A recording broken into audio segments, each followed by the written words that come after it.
Um, Good afternoon, sir. I'm Jerome Spinetta from BSIT 3A. So, this is my project. Hindi ko na po na-record yung sa may installation ng app since puro default lang naman po yung inaano din, yung gagawin.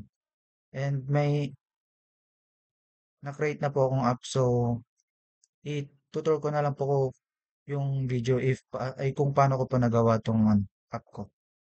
First po is, nag-new project po ako. Then empty views, then next.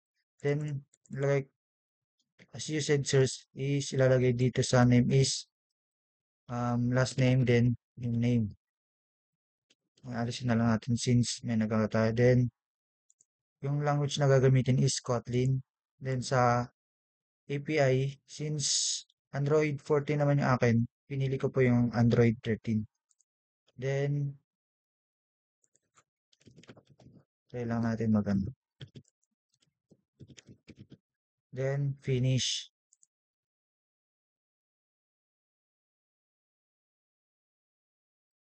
Ayan sir, na-create na yung isa. Ngayon lang yung pag-create ng akin sir. Then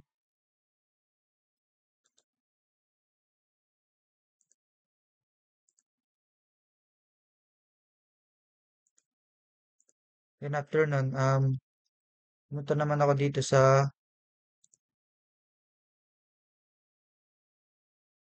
activity main. Ang default na to if kaka-create nyo pa lang ng file. Itong activity main XML, then itong main activity. So, punta tayo sa activity main XML. Then, dito is nag-add ako ng 3 dito sa mga palette. So, kumuha ko ng isang button, then isang image view para sa logo, dun sa, para sa unang screen na mag-appear pag inopen yung app. Then, yung text which is yung nakalagay po sa instruction niya na may laboratory 1 po sa first screen. Then, um, make sure lang po na natatandaan niyo po yung mga ID para po sa connection para po if kunwari if clinic mo po tong itong click to show, lalabas po yung content ng susunod. Ganun lang po, sir. Then, nag-create ako ng bagong XML file dito sa layout, which is, ganito lang po, right click, then new, then resource file. Then, yung nilagay ko pong file name is, eto po, activity secondary, which contains naman po dun sa second screen display na po, sir. Which is, andun na pa yung congrats. Eto po. Then after that, punta ako sa main activity. Then, dito sa may main activity, make sure lang po na ilagay po tong part na to, tong set content view, our layout activity main. Ito po. Then, edit, ito din po, yung sa may first screen display is, yung sa may image view din sa text na lalabas ay yung sa text na may laboratory 1. Then, ito namang button, which, yung ID ng button is, ito show po. Then, click tayo doon. Show. So, if napindot po yung button, lalabas po yung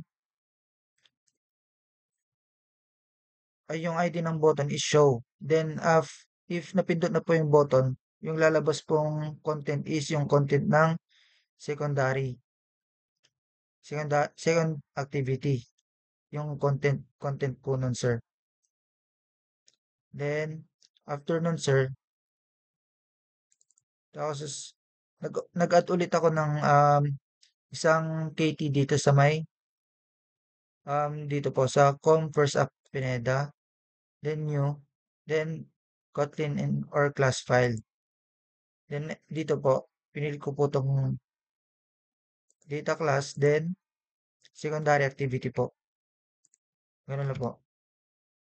Then dito sa secondary, dito na po nakalagay yung content na sa congrats. Congrats po. Ito po, yung set content view is yung activity secondary, which is yung nilalaman ng activity secondary is ito. Congrats, pinasa ka ni Sir Jun Pogi. Then, after nun, nag-add na, ay, kukonek na natin sa cellphone. So, wait lang. Share natin dito sa, ano yung screen ko para po makita.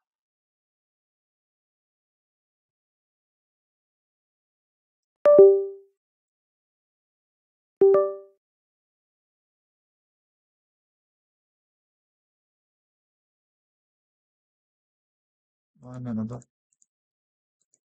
I-mirror ko lang po.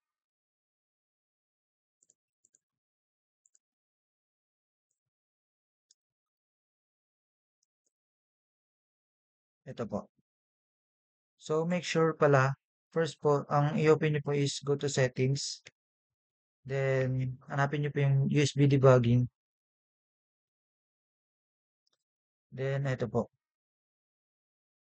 Then, make sure naka-open itong sa may part ng USB debugging. Then, itong install via USB para po hindi siya mag-error if i-install nyo yung app mismo dito sa cellphone or sa mobile.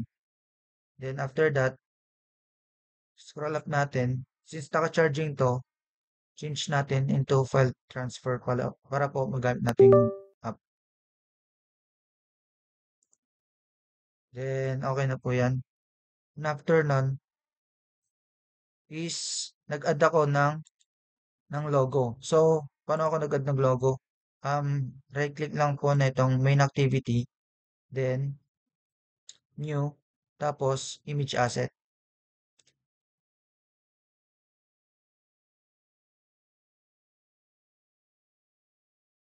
Ayan po, yung logo na napili ko. Since ang initial ko po is JSP, naganap na lang po ako sa browser. Then, ayan po. Then, after po nyan, i-next nyo na lang po. Then, sa option, mamili po kayo kung anong shape yung pipiliin nyo. Kung circle, square. Pero mas prefer ko po yung circle since application po sa mobile. Then, also, sa part pala, sa may second page is nag-add po ako ng confetti, which is yung parang party popper.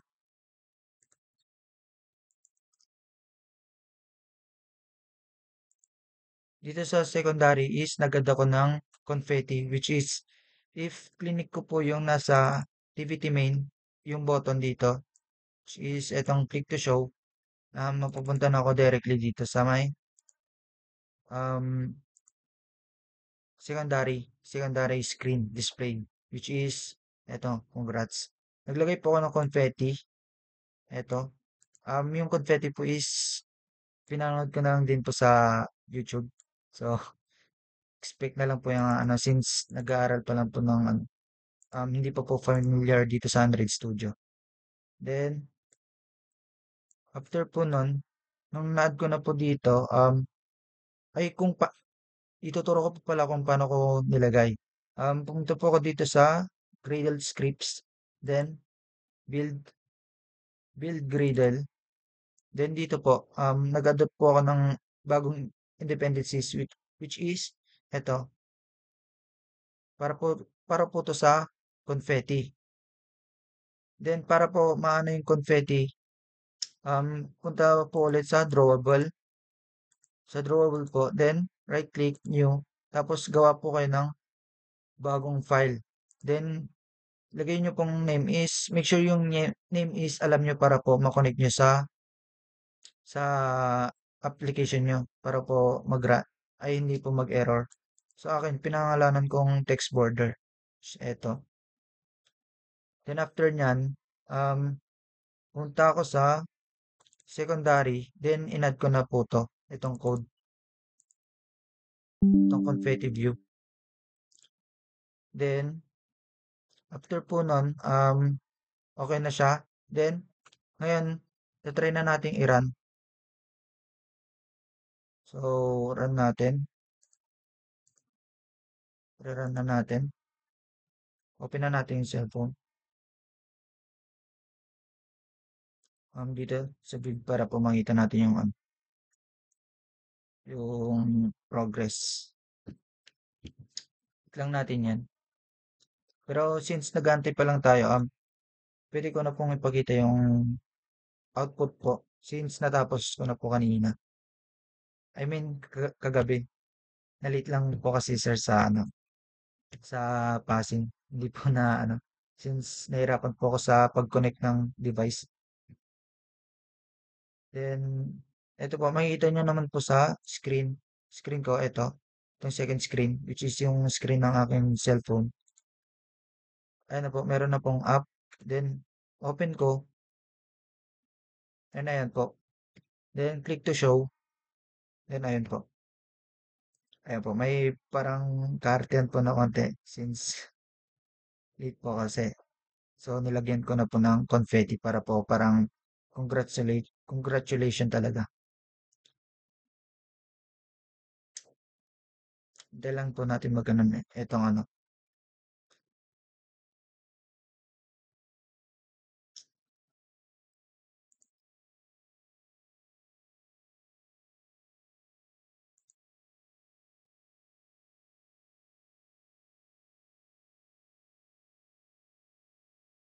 wag muna natin yung sa may cellphone ko.